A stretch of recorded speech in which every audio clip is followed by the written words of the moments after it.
Okay, guys, I mean, look, this could be it today. This could be the final game here at the Allianz Arena in the Champions League quarter-final. You know, it's not a bad place for the dream to end, and no one would blame you if it does end here today. But I told myself I'll be strong, listen. You know, but I mean, miracles can happen.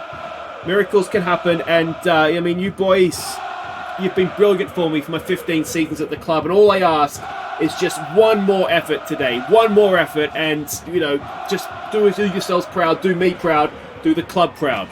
And if we are going to lose, somebody breaks Gojan's legs. Synker samman till segersropen Mount Grindavik. Och jag vet, vid vattnen ger idag. Hey guys, I'm Aussie Villain, and welcome back to Grindavik on the Impossible Dream. It is season 15, episode 13. Hope nobody's superstitious. And we have the second leg of the Champions League quarter-final. It is 1-1 after the first leg at Grindavik. And, well, it could be it today. It could be the final game of the series. It's a little sad. I don't want to say I'm expecting to lose, but I'm certainly not expecting to win. But who knows? As I said, you know, things can happen in football, and if we play well, you just do never know what could happen. So let's get out there, let's give it our best shot, and let's see what we're expecting from them. It's a 4-2-2-2, I guess we would call it. Not a formation I'm familiar with playing with, but one thing we will be doing is exploiting the flanks and, you know, just trying to pull them out of shape, and we'll try and make them go on our outside as well and keep things compact through the middle. And we just got to hope for the best. Now, we did get an injury to Jonsson. Okay, what I'm actually thinking there then, it wasn't a serious injury, but what I'm actually thinking is that given the way that they're lining up, let's stick Havas in there as an anchor man, and if we need to be a little bit more expansive later on in the game, then we can bring on Jonsson.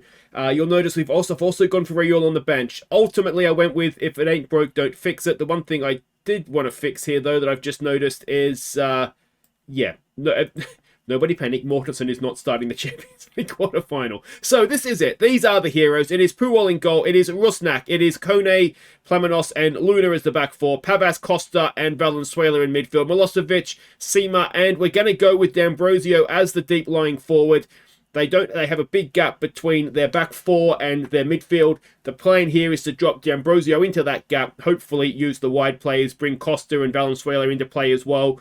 And I'm thinking if he's coming a little bit deeper, we're probably more chance of him being able to pick the ball up off the defense as well if we clear it upfield. And hopefully it'll pull the defense a little bit out of shape as well, maybe trying to chase him. So that's the team I've picked. Let's see if it's good enough to beat Bayern Munich. So there we go. Julian Nagelsmann is still the manager there. I missed that last episode. But anyway, we can see the lineups. Other than Skojan, I mean, there's names I recognise from scouting reports and players that we tried to sign from them when they were really young. Aaron Powers is a very good midfielder. But there's no one that we've had that previously that I recognise. Go out there and impress me. Do we say we've got nothing to lose that show what we're capable of? I tend to think it's this one. Let's show people what we're capable of, because I mean, everybody, the board and the fans expect us to lose. The bookies expect us to lose.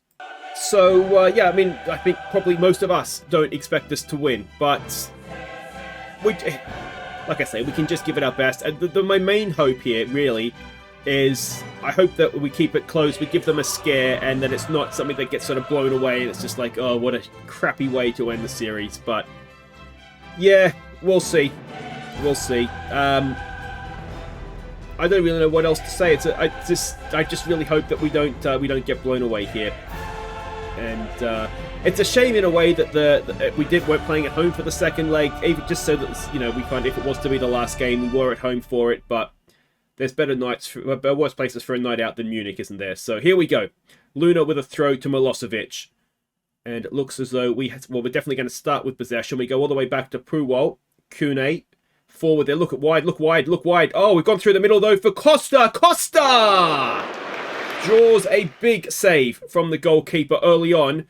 And can we take an early lead on the night? Milosevic to whip in the corner. It is a decent one, but it's headed away. Valenzuela will get there first. But we are in danger of getting done on the break, but there were a lot of Grindavik players back, and thankfully the highlight does end. But we've started well, which is good, but Bayern Munich, unfortunately, have come back into the game in terms of possession, and they are now the ones that are getting shots, though no highlights. But we've got one now. And, is that 8 penalties we've given away in this Champions League campaign? Puwol limbering up his shoulders. You're gonna need to do us one here, mate. We need, who was it? There's Plamenos that committed the foul, and I think it was not Skojan. If he gets a second goal against us, come on, Puwol. You faced him in training. He went the right way. He just couldn't keep it out. It's Skojan's 19th of the season. I'm assuming that's for Bayern Munich. I don't know if they're going to count the ones that he scored for us in that. Oh, he went the right way too. It just... Oh, imagine, it can't be Skojan that puts us out, can it? Oh, we made him. We made him everything he is. All right. I'm going to be trying to think of what we can do here. I'm wondering... We saw, didn't we, against Manchester United when they had this sort of a formation against us, that if we raise the tempo and passed into space, maybe get rid of that, we might find a bit of space behind. They got wing backs as well, so we might have a bit of luck getting in behind them. We've got another throw to defend here. Pavas is back there. Rusnak goes back to Puwol. And we get it wide for Rusnak. Valenzuela over the top for Sima. Down for Rusnak. Rusnak to Sima. Can Sima find? He can. Here we go. Rusnak. Costa. Oh, he's gone the wrong way. He zigged when he should have zagged. It wasn't a bad pass in, was it? And Bayern Munich come forward again. Ball over the top. We've got Luna. Get in on Skojan. Where's Plamenos? Someone should be marking him a lot closer than they are. And, oh, crossbar. It's a goal kick. And from the goal kick, we have another highlight. Plamenos gets it wide for Luna. Did well. Costa Valenzuela had a man up his butt, but he's managed to get it clear. Milosevic is there first. Milosevic is in. Milosevic! Oh, the goalkeeper got a fingertip to it. And we will have another corner. It is 2-1 to Munich on aggregate in the 35th minute of the second leg. Ball in. Not the greatest. Goalkeeper claims it. And that is that. Let's encourage them. We don't need nervous players, Pavas, and I think it was Milosevic. Milosevic does kind of need to play well, though. We don't really have another option to play wide on that right-hand side. We could, in theory, bring Bautenson on to play out there. I'm going to say unlucky so far. They scored from a penalty. We've had more chances than they have. We've drawn 2 good saves from their goalkeeper. Puwol is playing well, but we haven't really seen him make a great save, which is maybe the problem. He needed to make one. All right, so let's encourage, and let's see what we can do here now.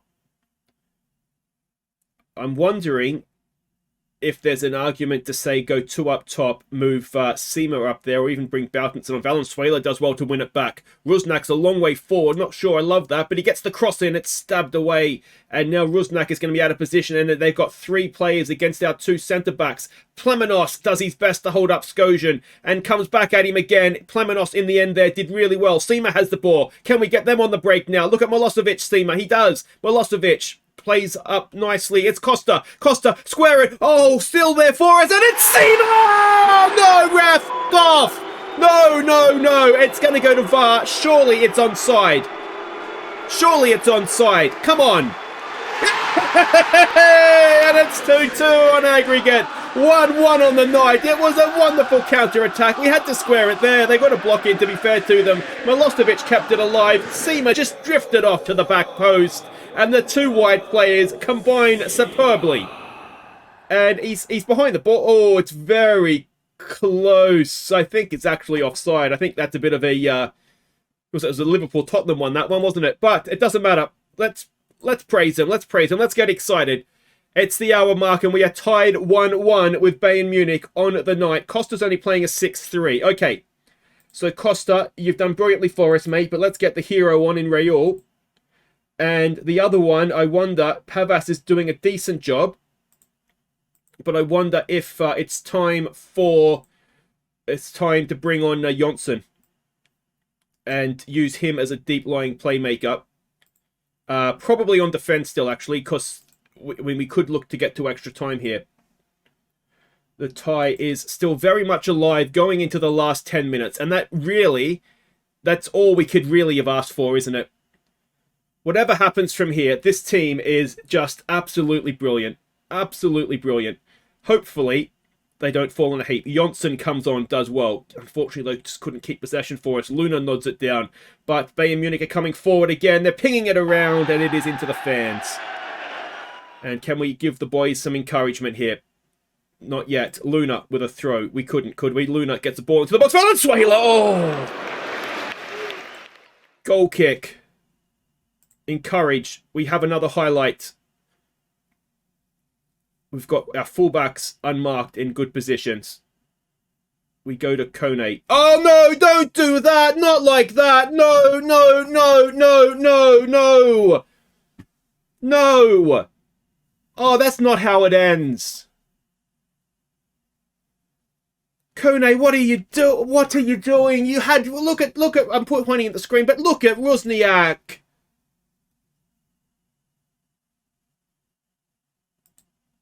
No.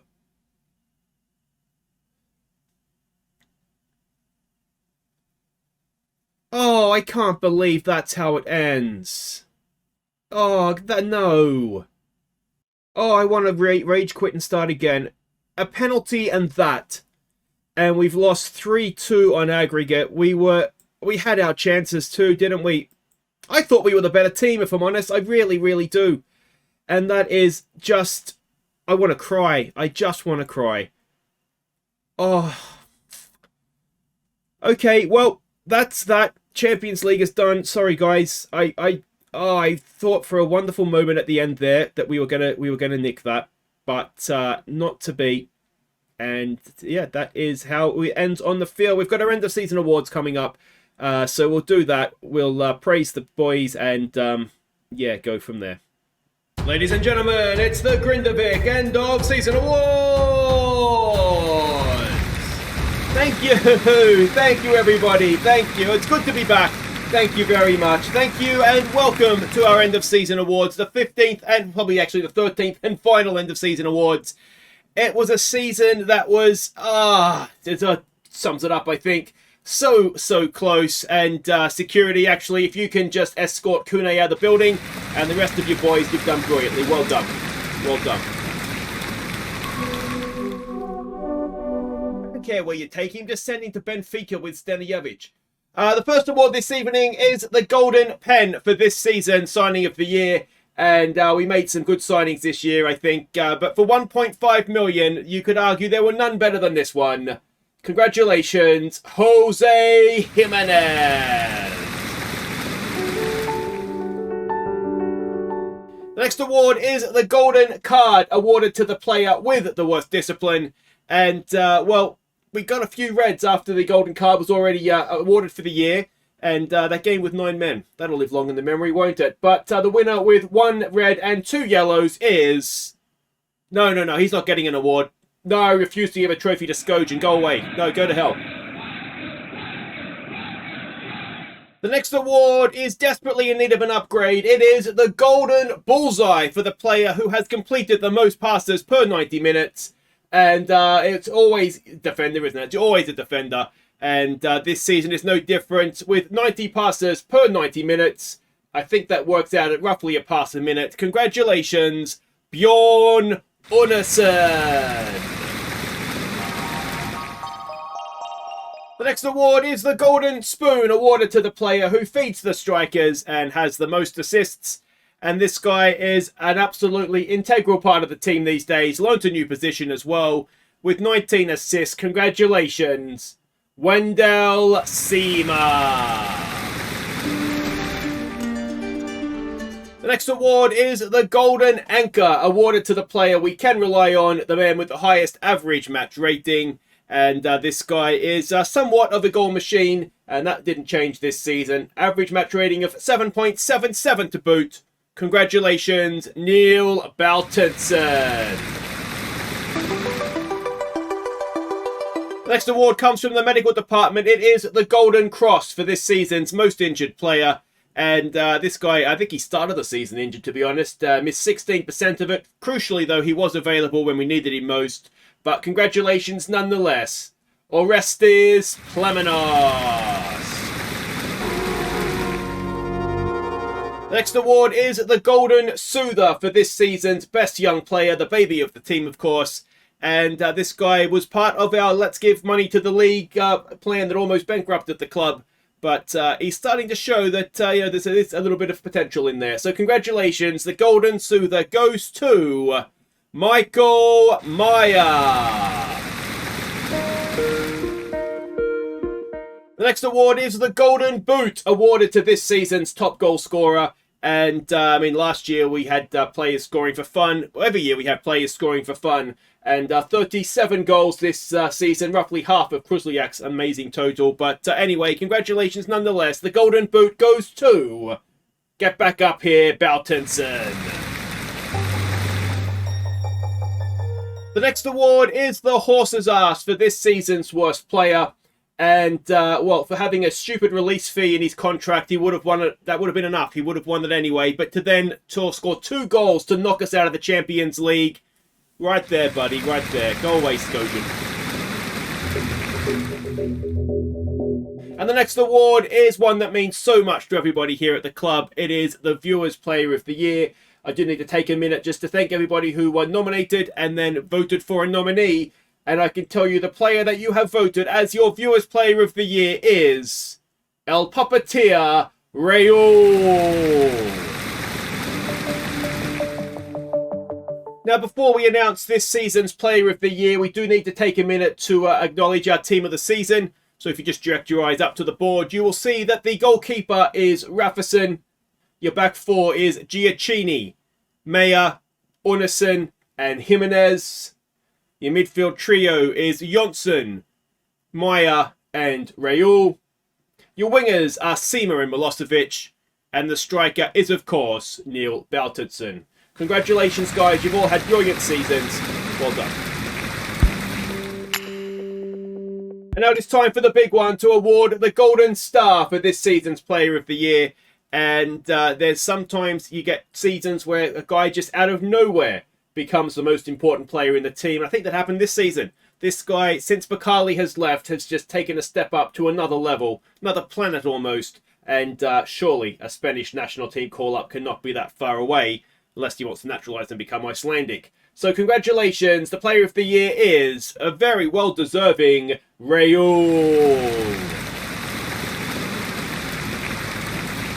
There we go. Congratulations to Raul and the rest of the winners this evening. It's been a wonderful time at the club. It's been a wonderful season and just heartbreak at the end. It always seems to be heartbreak at the end, but this just really hurts all the more, doesn't it?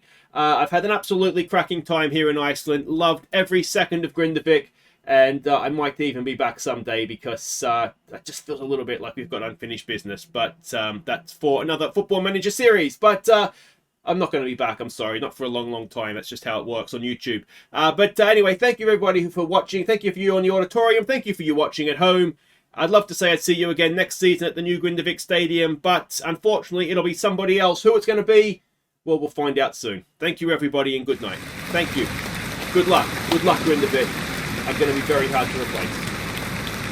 Alright, so end of season awards done for another year. Let's go through and have a look. It's come back. It's the first time we've had this back for a little while, so that's good. Anyway, let's have a look at some of the transfers. Signing of the season was Jimenez. At the time of recording, of course, we are about to face Benfica. So that gives you an idea of roughly where we are. So I don't know how this has all ended, but as things stand, D'Ambrosio a B+.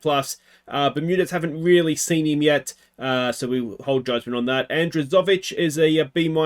Kone an A+. He's been brilliant. Really happy with him. Smolov has been playing in the league and done okay. Jimenez, as I said, not too bad. Rusniak I've been happy with. We've got Zarayev here, B+ for him. Costa, I've not really used him at the time of recording here, and this guy was just coming in to make Rusniak happy. Did any of our outs go off and do anything? Skojan is, I can't even look at him. Aroka has played some games. Who are you? One of the youngsters has gone off and played some games. Anybody else here? Gaston Gonzalez. We beat him in the Champions League. Krusliak not playing for Dortmund. That just stings, doesn't it? That really, really does sting. And yeah, nobody else looks like they've really gone and done anything. Let's have a look at the season results. We, of course, won the league. It was 22 from 22, the Champions League. So you can see where we stand right now. 4 games played, sitting up there in the top 8. And yeah, slightly concerned, but relatively happy, I would say, is how I feel right now. We won the cup, we won the charity shield, and we won the silly thing in pre-season as well. Moments to remember: the biggest win, a 9-0 over Folgner. We had a 6-0 over IA, and the goal of the season, as given by game, was the stunning Milosevic free kick. But of course, we will vote on our own momentarily. The finances are looking okay. We're still only a 3-star club. We haven't boosted up the reputation from there. The shirt sales are continuing to rise. Boutenson is the favourite with Sima, Milosevic, Jonsson and Raul. I would say that is probably a very reasonable top 5 for us to have had at this point in time. And how we lined up the team of the season: Rafferson in goal. The goalkeeper just kind of changes back and forth quite a bit. Typically, it's all done in the league, isn't it? So not surprising that Unison and Meyer are in there. Maya in midfield had a good season in the league, but of course we don't really use him in the Champions League in Europe, do we? So that's maybe a little bit fortunate for him to find himself in there. And the accolades: Raul was the player of the year. Not surprised about that. Maya was the young player of the year. We just saw Jimenez was signing of the year. We'll vote on goal of the season momentarily. Boutenson won the golden boot. Sima won the silver spoon or golden spoon. Player of the MOMs, what I call man of the matches. Got there in the end. He is Boutenson. He being that is 6. Was that because we don't give that out on the night? I'm talking well, aren't I? Boutenson has also won the Golden Anchor for highest average match rating, and most passes per 90 minutes went to Unison this season. No record breakers this season, so that's we've not been a while since we didn't have any of those. And a few others here. Icelandic player of the year was Raul. The young player of the year in the league was Meyer. And D'Ambrosio won the league's golden boot. So that's all very, very exciting as well. So history in the making, very, very exciting. And, well, it is now time to wrap up the season, the episode, and get goal of the season underway. Now, instead of doing goal of the season, because there's no way for me to show you who's won the vote, I thought what we'd do instead is name the team, or what I think anyway is our team of the series. I would love to hear what you guys have to say. So we'll start with goalkeeper. Honourable mentions go to Rafferson and to... Axelson or whoever it was we had at the start there, but that's got to be Puwol, I think, especially this season. Penalty save after penalty save. So we had 147 appearances for the club, 77 clean sheets, average match rating of 7.24. If we go to right back, when I went back through, we never really settled on anybody. I think, but Luna probably long term, if we were to continue on the series, would end up here. But I've gone for Volpez. Played 92 games for us, 2 goals, 22 assists, an average match rating of 7.24. Over to left back, and a little bit like right back. When I went back and looked, we never really settled on anybody. Depe gets an honourable mention. He did fill the role for a few seasons. But I've gone with Giacchini, 113 appearances for us, 1 goal, 22 assists, and an average match rating of 7.22. And if I remember correctly, that 1 goal was an absolute belter. Then we come to centre-back. Again, lots and lots of honourable mentions. All the way back to Magoma when we were really struggling to get promoted. We brought him in and he just absolutely solidified us at the back and we were able to get ourselves promoted. Ornison has been a very good centre-back for us for a long time. Deggan was probably, attribute-wise, the best defender we ever had, but never really did it for us in Europe. And there's 1 or 2 others. The Axe as well was really good when he was with us. But ultimately, the 2 I've gone for, I think, they maybe weren't here for the longest time, but they certainly, I think, shone the brightest. Bergson as well, actually, was quite good for a while there.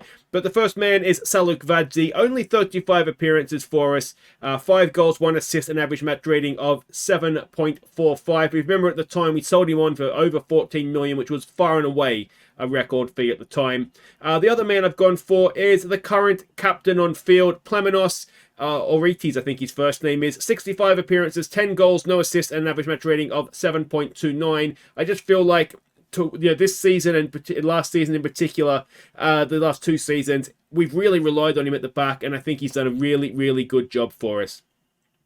So on we go to the defensive midfielder, and Sayas, of course, we had him. He was the last of the originals to move on. He did a good job for us. There was one or two others, but the man that's held down the position for, it feels like, at least half the series, if not longer, was Albert Jonsson. 206 appearances, 22 goals, 39 assists, and an average match rating of 7.21. Not bad for a free transfer from FH, I have to say. And the other two in midfield, again, kind of picked themselves. The midfield, to be honest, was the easiest. We've had some other players that were okay, but Raul, absolutely brilliant the last two seasons in particular. 136 appearances, 39 goals, average 56 assists, average match rating of 7.55. And the other one is Bakali. He was the first, I think, him and Saluk Vadzi were the first players that came in that were genuinely European quality, and we kept Bakali on for a long, long time. 145 appearances, 40 goals, 90 assists. That's 130 goal thingos in 145 games, which isn't too shabby. 7.39 average match rating, and probably the best Australian we've ever had in the Impossible Dream as well. Over to the wingers, and right side, again, no one really ever nailed down this place. Kosh was good for a while there. When I went back and had a look through, there seemed to be someone different every year in Team of the Year, but I think the guy that I ended up relying upon was Milosevic, so we've gone with him. 99 appearances, 41 goals, 72 assists, and an average match rating of 7.62. Over to the left-hand side, and one of the most, no, I won't say the most, because there's one or two others that are more unlucky that we'll get to in a second, but one of the most unlucky players not to be in this is Matthias Rocky. He was, at the time, absolutely brilliant. But, again, last two seasons, I just think Wendell Seamer turned himself into such a key player for us. Took some big penalties as well, scored some big penalties. So he gets the nod on the left-hand side. 101 appearances for him, 41 goals, 36 assists, an average match rating of 7.41. And then we come to striker. Now, Krusliak was brilliant. 70 goals in a season is ridiculous. There's no way around that. But ultimately, it was just one season. Stephenson was very, very good, but never really did it for us in Europe. He was good to get us to a certain point, but then after that, we moved past him pretty quickly. Honestly, it came down to a race into Gadini and Bautenson, and honestly, I still don't know if I've made the right decision. Gadini carried the team for a while, but I've gone with Bautenson. I think what gives him the nod is that he was an academy player, and we needed at least one to be in this team of the series, I think, because our academy for the longest time has served us very well. So he had 169 appearances, 205 goals, 34 assists, and an average match rating of 7.77. So that is the team I've selected as our team of the series. Let me know yours. And yeah, it's always easier for me because I can go back and check, whereas you guys are just going off of memory. But yeah, I think that is a pretty good team. All right, I'll just shrink myself down a little bit here so you can see this is the team of the series as the game has selected. So yeah, you can see that there are a couple of differences. Rocky did make it, as did Gadini on the right hand side there. Yeah, so you can see everybody's stats. Now, current players, it doesn't include sort of the last run in Europe. So if there's some differences in numbers there, you see from some players, that's why Capiello as well. He was good, wasn't he, for a while? Unlucky. And Antonio as well. Yeah, it's always good to see some of these names again. But anyway, this brings us to the end of the series. Now, there is going to be one more episode. We're going to sim ahead 10 seasons and see basically what happened next, who replaced me as manager, who went on to do what and where, and all that kind of stuff. And let's hope that Grindavik as a club should stay the powerhouse of Icelandic football. Will they go back to the quarterfinals of the Champions League? That is probably debatable, isn't it? But yeah, absolutely love this series. It's not quite done yet, but yeah, if you are going to come back to watch what happened next, thank you for getting this far. Please do share all your favourite memories of the series and whatnot. It's been an absolute blast. If anybody from the club is still watching, I have to say a big thank you. All the footage for the intro and the song and all that. Honestly, Grindavik has been by far the greatest club in terms of helping me and getting on board with things as well, sending me stuff. So massive thank you for that. But yeah, on to FM24. If the poll's not up yet for where we go next, it will be very shortly. I'll be posting that everywhere, so you won't miss it if you follow me anywhere on the internet. And yeah, Grindavik, it was probably our second most successful. I don't remember ever getting to the quarterfinals with Barlow and Welders. We got to the semi-finals with Queen of the South. So yeah, it wasn't quite meant to be, but I still don't think we're that far away. We were so close to beating Bayern Munich, weren't we? So There we go. Until next time, guys, I've been Aussie Val. Thank you so much for watching. Take care.